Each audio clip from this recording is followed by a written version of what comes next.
Hi everyone, it's Old School RN. So, resident doctors are announcing 6 days of strike action. Well, why is this? It's to do with the Medical Association, the British Medical Association or BMA, because it's rejected the government's latest pay offer, which is, in a word, insufficient.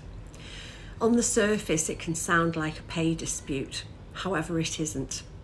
If you think this is just about the salary, something big is really missing from what's going on in the NHS at the moment, and it really is something big. This is really about workforce, retention, patient safety, and generally healthcare systems that are just under, I wouldn't call it attack, but in a way it is, because it's sustained pressure. And if you're under sustained pressure, then there is a backlog of pressure that ends up impinging on A&E. So if you're a patient in the UK, this affects you directly. We're already seeing what goes on in hospitals with long waiting lists and GPs having their wings clipped in effect. And it's the GPs who are also suffering at the other side of this. So where we are at the moment, the new term for junior doctors is resident doctors. Junior doctor didn't really make it as a title because that just meant any type of doctor, even if they were about to become a consultant and below being called juniors, and they were far from it. So they're taking action across England, and it's come after lots and lots of meetings about disputes over pay and conditions, training places, years of workforce pressure, work pressure in terms of people not getting their breaks even or going to the toilet, and just a general dissatisfaction with the way the profession has become. Used to be a really fantastic career choice, but the pressures and the pay erosion hasn't followed inflation and has meant that doctors are working longer hours for less pay and less hourly pay than people in, non-academic roles. So governments will say, and our government did say, budgets are limited and there has to be a balance across the NHS. But I have to argue this argument doesn't fall true for NHS managers. But in the middle of all that, the people who suffer the most are patients dealing with delays, patients dealing with uncertainty, and the overall reduced access to treatment at a time when we should be recruiting more doctors training in a role. So why is this going on? Traditionally, pay restoration or bringing earnings back in line with what they were 10 years ago is really what's underpinning all of this. Because in real terms, doctors are earning a lot less than they did 10-15 years ago, because inflation has corroded their pay, training, paying for their university courses, etc., and living has meant that they're existing on very, very little and yet working 3 times as hard with more responsibility. And what's happening is doctors are going abroad. It isn't about just retention, it's the recruitment of doctors as well. And the NHS still needs to train doctors, but it's now struggling to keep them and start giving them a role when they qualify too. This is all impacted sort of from January to April now on our doctors and the general service. But the part that's not always openly discussed is that doctors are unhappy, but not unhappy enough to up sticks and leave the country. It's just that other countries are offering a better alternative and a better quality of life.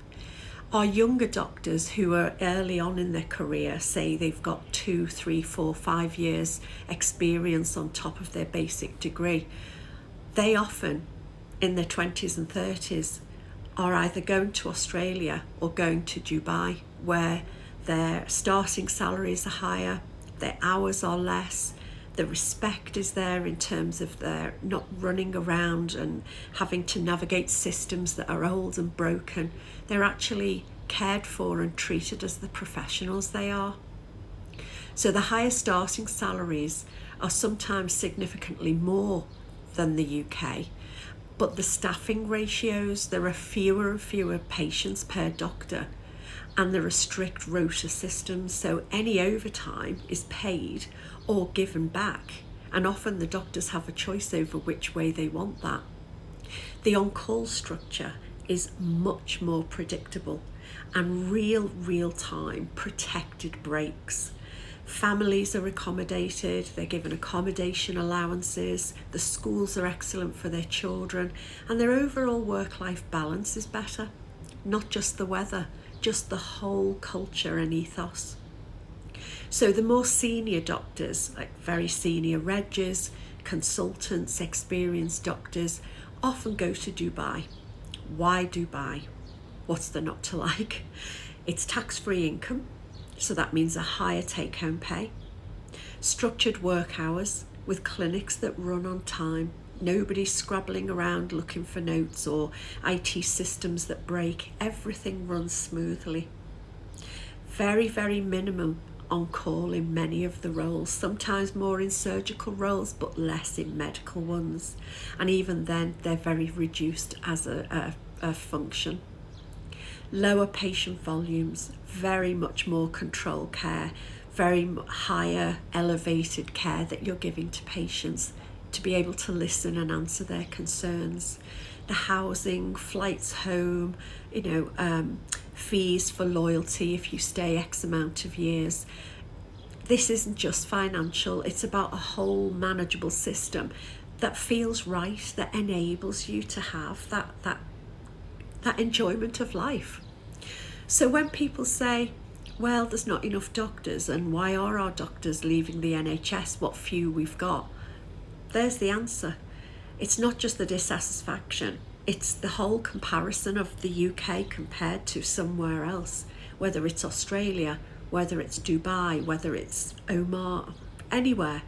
Because once you have a feel and you've tried safe staffing, protected breaks, functional systems with IT systems that actually work without all the ongoing pressures for your time and attention, it's very difficult to say, I'd like to go back to the NHS.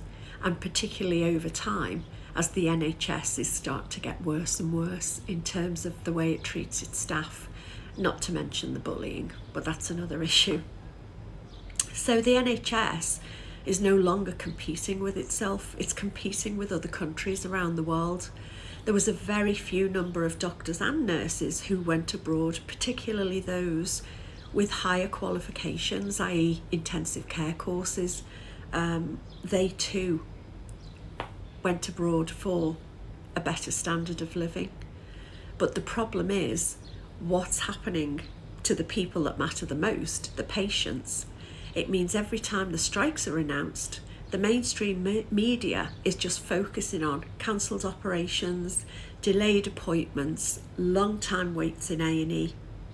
But the problem is the impact is much deeper than that. This is a system failure. This is system pressure, and system pressure increases the fewer doctors you have. And AI isn't going to cut it, despite what you're told. That can help systems, but it doesn't replace doctors and nurses. So just remember, when you're watching on TV, BBC or mainstream media, when doctors strike, the staff remaining are carrying more pressure, particularly the nurses.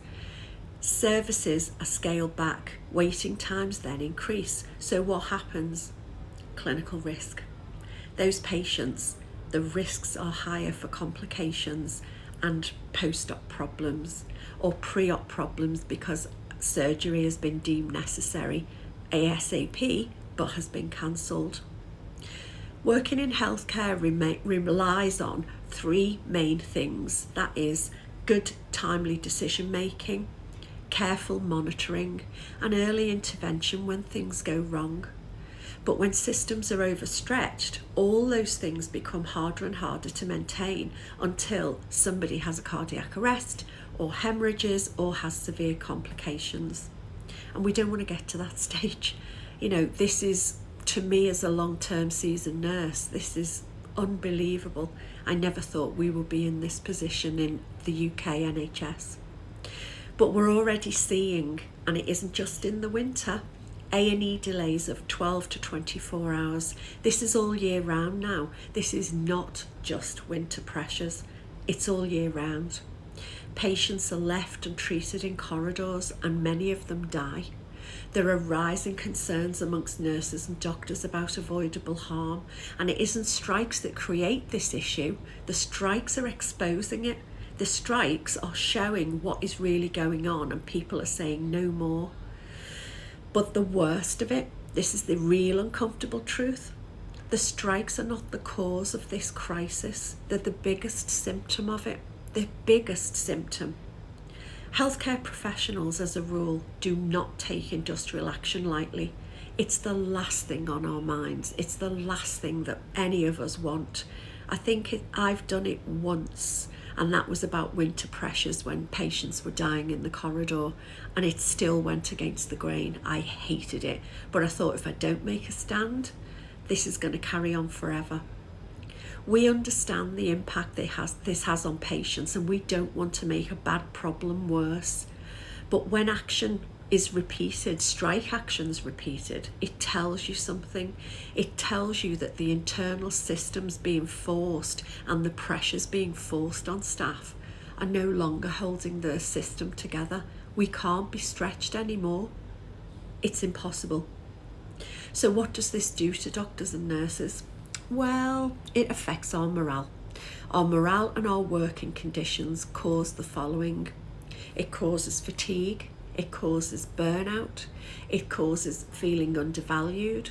It means we're working in environments where the demand exceeds capacity, so even basic needs are not being met. To get a patient a glass of water because there's a patient needing intravenous antibiotics 2 seconds away. And that doesn't just affect the staff, it affects decision making. And the other effects on the staff, if we're going back to the staff issue, is that moral injury is a very real thing. And moral injury means that your confidence and your morale is constantly being corroded because you're seeing bad decision making. So let's have a look. I'll try and be balanced. The government side of this. The government position is the NHS budget is finite, pay increases have to be controlled, and the decisions have to consider everybody in the workforce. Yeah, that's fair enough. But my issue is none of these issues about budgets apply to the high-end managers, to the CEOs, the chief exec. It doesn't apply to the head of NHS England, who are all coming away with big perks, including multi-million-pound pension pots. So that's okay. But my issue is it's okay for them to have carte blanche in terms of their pay and conditions, and when they fail, they're still rewarded. But there's no investment in your workforce who are helping to care for patients. And if you don't have a stable workforce, you're going to pay for that elsewhere. It'll cause delays, complications, increased system costs.